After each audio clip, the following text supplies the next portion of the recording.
అందరికీ నమస్తే. ఈరోజు నేను చెప్పబోయేది మన భరత మాత తల్లి పాట. అందరూ వినండి.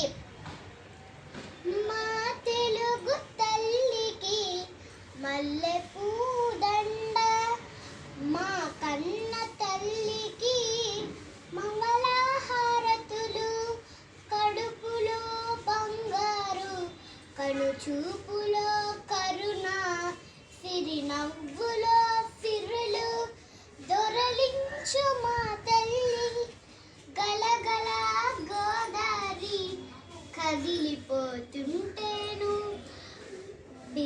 బిరబిరా కృష్ణమ్మ పరుగులెడును, బంగారు పంటలే పండుతాయి.